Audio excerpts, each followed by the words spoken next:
Welcome back, ladies and gentlemen, to a brand new ranking here on Max Talks Movies. And today I'll be ranking the top 10 worst movies of 2020. We're coming to the end of the year, and now I'm coming out with my top 10 worst and my top 10 best movies of 2020. My name is Max. Before we get into my ranking of the top 10 worst movies, in my opinion, of 2020, please leave me a comment in the comment section down below your ranking of the top 10 worst films of the year. As you may know, I probably haven't seen every movie, and I know I haven't seen every movie of the year. Are there some movies that I missed that is one of your worst films of the year? Tell me, are some of the films that I have on this list you actually enjoy? Tell me all of those thoughts in the comment section down below. Also, please hit that like button. That's the best way to support this YouTube channel, and also subscribe and ring that bell so you're notified of more movie reviews, TV show reviews, streaming platform reviews, and rankings like these. Now, before I get into my actual ranking, I was actually planning on doing a separate video of the top 10 worst Netflix films, the top 10 best and the top 10 best and worst Netflix films. But after looking at my rankings, I think it's best to just combine my overall, all the movies I've seen this year. I've seen 88 films in 2020, which is lower than I saw last year. So over 100 movies last year. Obviously, we didn't get enough movies this year, but I did see basically all the Netflix films, and a lot of them make up both lists. So let's get into this this ranking. And also, before I get into my ranking, all these reviews, all these movies, most of them I've already reviewed on this YouTube channel. So if you want to know my full thoughts on each film in depth, you can go to those videos, which are on my channel already. But if you want that, you got to go for the full video. I'm only going to go be very brief on these. So let's get into the ranking because this could be a long video. So coming in 10th place for me as the 10th worst, I'm also not doing honorable mentions. I just wanted to be a surprise for you guys what I have on my list. So number 10 is The Last Days of American Crime, which was a Netflix film that probably was for me the most boring movie that I have seen all year. This stars Edgar Ramirez, and it's an 148-minute long film. So it's basically 2.5 hours. And it felt like the plot is very interesting. In the not too distant future, as a final response to crime and terrorism, the U.S. government plans to broadcast a signal that will make it impossible for anyone to break the law. And the plot is based off a book. I was fascinated. I really wanted to see this. Edgar Ramirez is an actor who I think feels very underrated. He's a really solid actor. Is he a lead though? I'm not sure. But this film really bored me. Well, the premise makes this at least somewhat watchable. You have really terrible performances across board. Ramirez is fine, but Michael Pitt is completely over the top. You have Anna Brewster, who feels so tuned in, just put in the movie, just be a love interest to Ramirez in the film. And the action scenes aren't really exciting. You don't really care about any of the characters. They're not good people.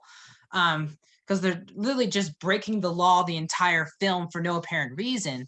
And you don't care about any of these storylines. You don't care about this romantic relationship that happens. There's a tons of twists and turns that comes through with Michael Pitt character, and that didn't work either. This film was a tough one to watch for me. This is not a good movie whatsoever, and that's why it falls in at number 10. Let's move into number 9, which is a movie that I couldn't believe is in my top 10 worst of the year. That it would be when I heard about this movie before I saw it earlier this year. This is The Last Thing He Wanted. This is another Netflix film directed by Dee Reese, who directed Mudbound, and it stars Anne Hathaway, Ben Affleck, Rosie Perez, and Willem Dafoe, and Toby Jones as well. I mean, this is a pretty all-star cast of actors who are A-level actors, with Hathaway, Affleck, and Dafoe. And this is probably the most confusing movie that I have seen the entire year. While the actors are doing a fine job, the script is terrible. The directing is also really bad, especially for Dee Reese, who directed Mudbound, which was one of the more highly liked Netflix original films. This one just did not do it for me, which I was just very shocked about. And the ending leaves you wondering what just happened. Terrible CGI work in the third act of this film. And the ending, I couldn't even, I didn't know what just happened, and I have watched this movie a long time ago, very early on in the year, and I still don't know what happened at the end of this movie. If that tells you anything, I mean, it just did not work for me. Again, this is my number 9. Let's get to my number 8 here, and that is Desperados, which is again another Netflix original film. Comes in number 8 for me, and this movie is also terrible in a lot of ways. The plot itself is one of the most uninteresting and really not a movie that should be happening in 2020. The idea is that a panicked young woman who is played by Nasim Pedrad, who I actually enjoyed in Aladdin, and her two best friends fly to Mexico to delete an email from her boyfriend, who's played by Robbie Amell. So they're going. They do this entire trip. The regular people living here in the United States, and then they go out to Mexico because that's where Robbie Amell goes just to delete the email. And in 2020, it doesn't make a whole lot of sense. You don't need to fly. You don't need. You can do this at your house to delete an email or asking someone to help you. This movie just did not make sense, and the movie was not funny. This movie obviously is bred to be a comedy. It's 105 minutes long, so it's basically just over an hour and a half. And I never really liked this movie. I couldn't get into any of these characters. Nasim Pedrad wasn't really likable. Lamorne Morris is trying to make a comedic character, and he's the best part of the movie, to be honest with you. And then there's the stuff with Anna Camp and Sarah Burns, and they try to give them their whole subplot in like the last 25 minutes of the movie, and that's not enough time to care about her best friends. And I think in movies like this, you need to build a relationship. They just can't be, of course, the best friends of our lead character who happen to go with her on this trip. It's very generic and very stereotypical of movies exactly like these, where there's a leader and and of course she's always talking about her life in front of these friends, and for some reason her friends don't leave her. There's so many questioning decisions. Heather Graham has a pretty important subplot to Anna Camp's character, and I felt like that was there. I didn't have any emotional weight for it, and this is one of the most forgettable movies of the year. When I was putting this ranking together, I was like, oh my God, Desperados came out this year. I saw it during quarantine, and I wasn't laughing. In a comedy, you know it's bad when you don't chuckle, you don't smile for the entire runtime. And that's why Desperados comes in number 8. Now, here is the only movie on my list, on my bottom 10 of the year, that I actually got to see in a movie theater, and that is The Grudge, which was the first movie I saw in 2020. The Grudge is a movie that I saw in theaters in January, the first week of January. Don't know why I went to see this movie, because, January movies are normally pretty terrible, especially horror. And The Grudge, I didn't see. Now, I'm not a part of this franchise whatsoever. I haven't seen any Grudge films, not in Japan, not the redone ones here. So I just came in here saying, let's just see the first movie of the year. It's a horror movie. It's 93 minutes. Let's go for a 93-minute movie and just relax and hopefully get scared. And this has a absolutely mediocre horror movie feels to it. And it's actually a lot worse. It's worse than mediocre, because with horror, you need a good story and you have to put in some scares. Now, this movie, basically every scene has a jump scare and has to have a scare. And that's when the movie just doesn't give its time to breathe with the story. There's all these conflicting storylines kind of coming through at once. You have Andrea Riseborough and Damian Bashir's subplot. They're cops investigating this thing. Then you have Jackie Weaver, who plays a character who's a part of another instance of what happened in the Grudge's house. And then you have John Cho, who is trying to sell the house, and his wife, Betty Gilpin. There's too many storylines going on, and you don't care about any of these characters. And of course, all these characters are either pregnant or a family member has died. There's something bad happening for each of the characters, even before they interact with this house with the Grudge in it. And that's a big misfire as well, because you don't care about any of the characters, especially like John Cho and Betty Gilpin, and even had a great performance from Lin Shaye in this movie. Wasted. And Lin Shaye is the only one, in my opinion, who knows what movie that she is in. I had a lot of fun with her character. And that probably elevates this movie from not being one of the worst, if not the worst movie of the year. This was my worst movie of the year for a long time. Again, I saw this in January. I got off to such a rocky start. Again, these movies at this point are 0.5 out of 5 for me, just terrible movies. And The Grudge could have been great. It had some great visual effects to it, and some scenes could have been scary, but everything is just building to a jump scare each and every scene. And that's not what I came in for. I came in for a good story, sprinkled in some scares. This movie wants you to get scared in every scene, and that's why this movie completely misfires. Let's go back to another Netflix original film um, that I have to bring up at the moment. Just give me a sec. Again, technical difficulties, again, not my computer, so you got to get used to that, guys. Coming in number 6, guys, is going to be Fatal Affair, which is another Netflix film that was terrible. This starred Nia Long and Omar Epps. It's another seduction thing. Ellie is in a rough patch with her marriage, and Omar Epps, who she used to know in high school, they have a little romance scene, and all of a sudden he thinks like he's in love with her and they want to have a relationship, and then she kind of backs off and he becomes this psycho murdering machine. And we've literally seen this before in movies the past couple of years. The Intruder last year wasn't like this, but Dennis Quaid's very similar, likes Megan Good's character, so he wants to kill everyone. And then you have the Michael Ealy Morris Chestnut movie that does this exact same thing. Morris Chestnut. I mean, these are the same movies that we get to see over and over again. And this movie does it maybe even worse than some of those. Nia Long, by the way, it does give a really good performance in the lead role. You do actually, for some part of the movie, do care about her character, even though she seems very one note. She really isn't into her marriage, and then she suddenly is into her marriage. It kind of flips, and that's really the script. Omar Epps, for me, became way too over the top. Now, performances like Dennis Quaid from last year's Intruder fit this genre, but when the movie around the over-top performance is taking itself so seriously, it ruins Omar Epps' performance. And I think Omar Epps is doing the best job that he can do, and I think out of everyone, he knows what movie he is in. He's in an over-the-top B movie that is a romance and everyone can watch for 90 minutes and forget about later.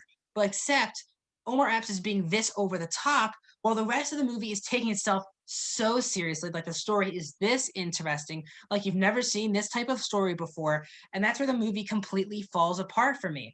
You have actors who are actually good together and have somewhat of a good chemistry. Then you do a little more subplots with Nia Long's family that don't work. You have Omar Epps in a relationship in this movie. That doesn't work. And again, this movie takes itself way too seriously.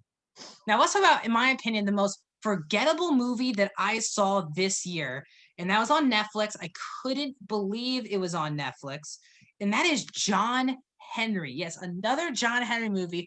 And you look at the screen behind me like, Terry Crews, ludicrous? Are you joking? And I'm not. This movie came out on Netflix and fizzled out so fast. It was never in Netflix's top 10. They never promoted this movie, and for good reason. This movie is awful. I think Terry Crews is doing an okay job.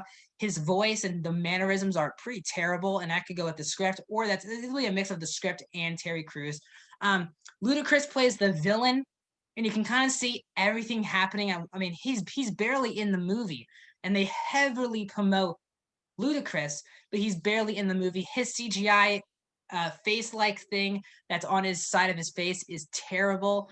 And this is a John Henry movie. I came in wanting to see some John Henry action. And you see with the sledgehammer, and I saw the poster, I was like, you know what? This will probably be an average movie. I'll forget about it later, but at least I get some action in it. And you don't get action for maybe until the last 10 minutes of the movie. And this is a 90-minute movie. So you're watching basically an hour 20 of just John Henry talking with his dad, talking with these two immigrant kids who run from gangs. And then you get Ludacris, and it's just talking. There's no action. And this movie desperately needed Terry Crews some action. The last 10 minutes are easily the best part of the film. Is it good? Absolutely not. But at least it's something that I was expecting this movie to bring me. And While when you're a John Henry movie, you have to deliver on the action. And when you want your audience to care about the movie with terrible dialogue, terrible backstories on all of these characters, how can you enjoy this film? And I think a lot of people who saw this movie already forgot about that they saw it this year, just like I did. A really terrible movie, John Henry on Netflix. And let's move into another non-Netflix film, the second one that is on this list, and that is Artemis Fowl. Artemis Fowl does make this list. Disney Plus, who I actually believe is doing a great job with their original product. Now, Soul does not count a part of their original movies. Disney Plus for me is a really good service of original films like Clouds, like Togo, like Lady and the Tramp. I really enjoyed those films. Artemis Fowl is terrible. And this movie, why this movie really pissed people off is because it has no business being this terrible. You have Kenneth Branagh directing this film. You have Colin Farrell, Josh Gad, Judi Dench, all these really good actors, especially Farrell and Dench, who are Academy Award nominated or winning actors. Put this bad of a movie to table. Now, obviously, this movie had a lot of production issues. It was supposed to come out in theaters in the summer of 2019. Then it's supposed to come out the summer of this year. We've heard a lot of production issues. Then it just got thrown on Disney Plus with really no promotion. And that's when you knew, oh, this movie might be bad. But again, Kenneth Branagh, who is such a great director behind the scenes, and it's a 95-minute movie. And then I researched stuff before the film, and they basically put all the trilogy of books in one movie, but it's an hour and a half long. And this movie is probably the most rushed movie of the entire year, with a main character that is so unlikable that they want you to care about the character who's played by Farida Shaw. And I hate going after child actors, but this is a terrible performance by Farida Shaw because it's such a bland performance. It feels like a Men in Black ripoff. Everyone's in suits. And I also think that Lauren McDonald was my favorite character of the entire film, but her origin story was also pretty terrible. Josh Gad gives exposition on the first 20 minutes of the movie that they should have shown some action. This movie didn't also have enough action. We're just sitting around talking about why they kidnapped Colin Farrell, and we're basically in this house the entire runtime.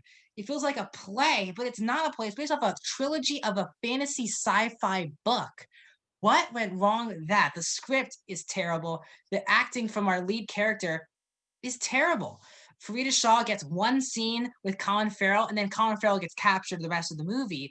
So if you want to buy some emotional weight to it, keep him on screen for me the first half of the movie, so you feel like there was a real connection between Artemis Fowl the first and Artemis Fowl the second, but you don't, because there's one scene and it's not even that great of a scene, and then Farrell gets captured, and we're supposed to care about this kid who is so unlikable, and is so bland. He's not charismatic, and that goes a lot to the script, but also to the performance of Farida Shaw. Again, everyone knows how bad this movie is, and this truly is one of the worst films of the year. Let's get into our top three, guys. Sorry I'm taking a long time. I am passionate about talking about my specific list. So let's get talking to my number three. The third worst movie, in my opinion, of the year is A Fall from Grace. I am so shocked that people are not talking about this film as being, if not the worst movie of the year. Tyler Perry directed this film. And again, not a huge Tyler Perry fan whatsoever. And this movie is talking about way too serious. Like I was talking about Fatal Affair. This movie takes itself so seriously. Like, this is a groundbreaking court drama at times with characters that you don't give a crap about. And also, this is one of the worst makeup and hairstyling and really wig work I've ever seen in a movie before. Really, the wig work on some of the actors, like Makad Brooks, was off the charts terrible. You could tell how fake the hair was on a lot of the characters. There's a big twist involving Felicia Rashad in the third act that made absolutely no sense, and it changed the whole genre of the whole movie.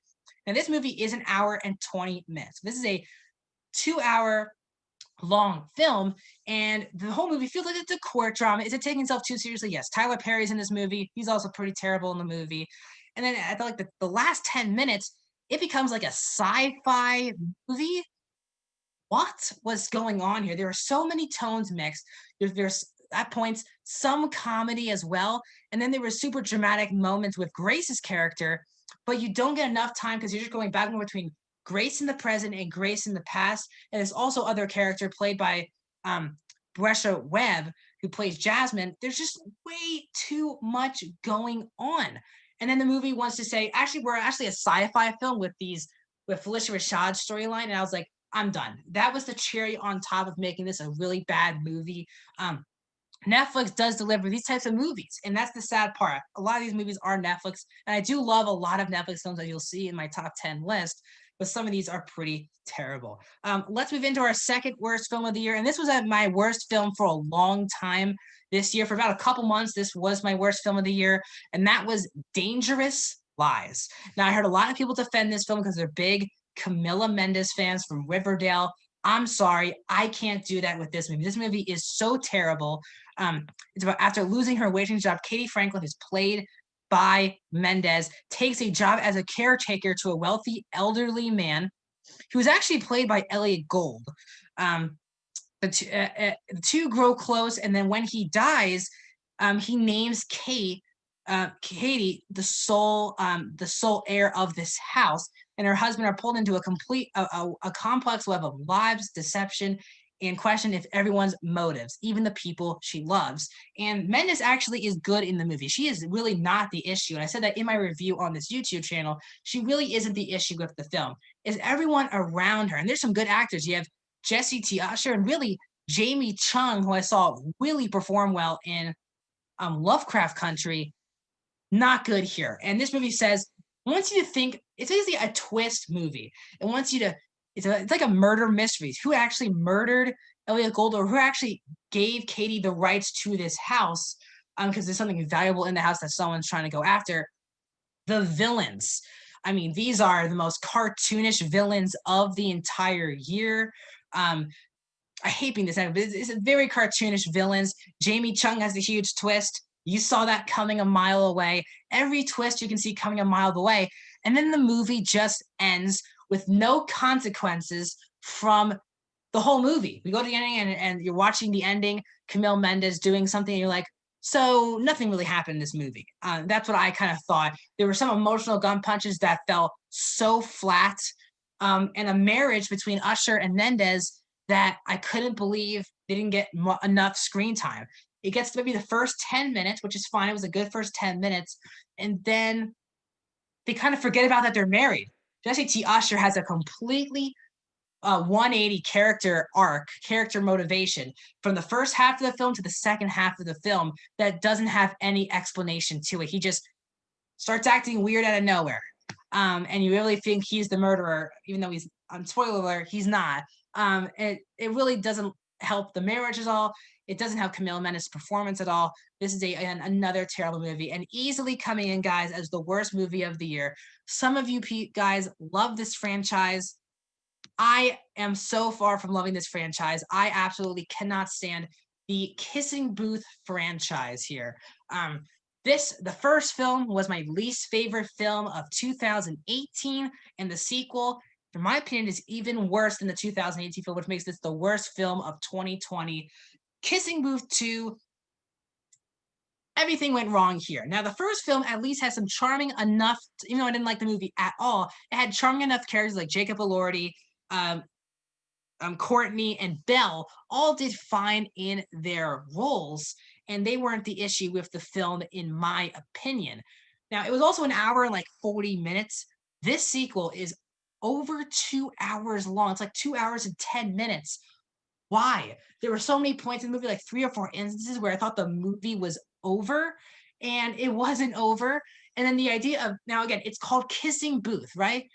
There is nothing about a kissing booth in this movie. Now, at least in the first film, the movie revolved around something happening at this kissing booth, which I was actually cool with because that's actually what the title of the movie is. You can throw away the title for this one because the movie has nothing to do with a kissing booth, and which is an issue. if your name movie's called Kissing Booth, have a kissing booth in it that has a big story part of the movie. Characters act so out of character. There's another terrible PG-13 sex scene. At least this one's in a bedroom compared to the first one at the Hollywood sign. And characters that you're not sure why they're back together in this movie. There's a dynamic with two now. Both our lead character friends are now in their own love relationships, and they both don't feel like they're in the right relationship. Maybe one of them does. Joey K and Jacob Elordi, who actually broke up in real life, have good chemistry together, but the movie goes back and forth on, is Jacob Elordi a jerk? Is Joey King a jerk? They don't really become likable. And then Courtney's character with his girlfriend, she is way off this entire movie. It's really her script. She acts so weird around him, but for some reason she's in love with him. This is a really bad movie, and I think it's easily the worst film of the year. I do not like this franchise, and when I heard the next morning when I woke up after I watched the film that they're making another one, I'm done. To all the boys, they can keep going. This franchise is absolutely terrible, but it gets all the views because everyone loves Joey King and YA stuff like this. And this is actually a terrible movie that I highly not recommend. So that's my top 10 worst movies of the year. Tomorrow, guys, I'll be coming back with my top 10 best movies of the year.